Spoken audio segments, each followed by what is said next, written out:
trying to figure out here, as far as investors are concerned, whether these shifts that Doug McMillan's talking about and then the numbers we saw from Target and Lowe's and Home Depot yesterday, whether that is permanent or whether that goes away once states start reopening in a meaningful way. Yeah, well, Sarah, David, Carl, good to see you. I think that's the big question. I think one thing that we know for sure that we can see is this rapid transformation in retail, this accelerated innovation as you see new methods for fulfillment, for delivery, new ways of customer engagement, the way we optimize the supply chain and rethink logistics. So all of those things I think will continue and those trends will accelerate. We just don't know to what degree. And so I think as we think about how we get the rest of the economy reopened, talking to retail industry leaders through our Operation Open Doors and other programs, you heard Doug, Brian Cornell, Marvin. I was in touch with all three of them this morning. And listen, they're optimistic. They found a way, these economic first responders, to serve their communities, their customers, to do it while safely protecting their employees and everyone in their stores. And that's a roadmap for how we go forward. And I think that's where we all want to go. Michael Lasser, who's the winner? Sarah, I would argue there's going to be several winners and a lot of other players in the retail sector as trends unfold over the next couple of years. And with that being said, there's been about 3 years of transformation in retail in just 3 months.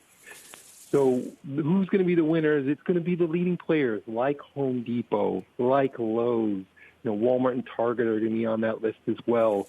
Those who can supply the omni-channel needs of consumers, those who are well positioned to offer good value, and those who are really agile in this environment. Because one characterization of what's happening right now is things are changing very fast. And so as a retailer, they need to respond quickly and stay ahead of the competition.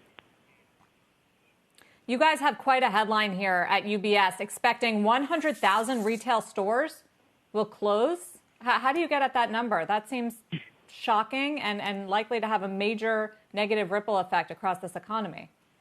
Absolutely. Major ripple effects across commercial real estate, employment, technology. The way we get at that number is by taking where e-commerce penetration is today, around 16% of retail sales, and projecting out where that's likely to be over the next 5 years at around 25%. And the way the math works is for every 1% increase in e-commerce penetration, it would equate to about 10,000 retail stores closing. So, as I said before, we've seen this compressed period of the transformation pulled forward. So we may get to 25% e-commerce penetration even before that 5-year period is up, just given the behavioral changes that have been occurring over the last few months. Matt, you've applauded the work that the Fed and Treasury have done, the Main Street lending program, other things the Treasury has done to put money behind the Fed's efforts.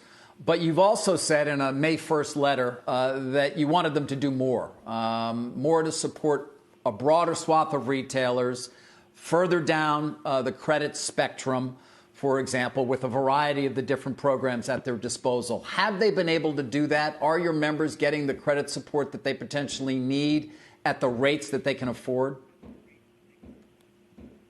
Well, David, and you and I have talked about this a couple of times. We are encouraged, especially by the comments that Secretary Mnuchin made yesterday about a willingness to think about their portfolio, their funds, to take some losses there, which would indicate that they're going to extend themselves further, provide credit in markets in which they haven't yet done that. And certainly we understand there's a desire to be thoughtful and balanced here. They've got to stand these programs up the right way. They've worked very, very diligently to do that. They pushed out an enormous amount of relief in a very short period of time. And we think that there's more that can and should be done. And so while they have that Title IV money under that Section 13.3 authority everyone has talked about so much, the $450 billion, our view would be that that money wasn't given to them to go bury in the backyard under a rock and return investments. That was given to them, provided for by the Congress, to actually be put to work across the economy to save jobs and keep American families working. So we were encouraged, and he spoke very positively. And going back to the comments a minute ago about what happens in the future of retail, the transformation will continue, and there will be winners and losers.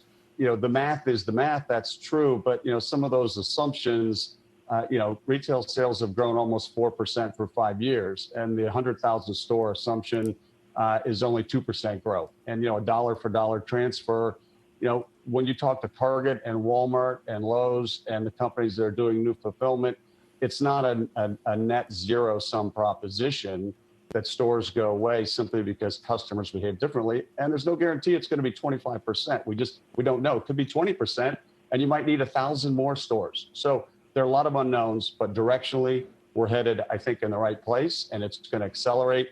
And we need the support from the Federal Reserve and from Treasury to preserve those jobs and help American families.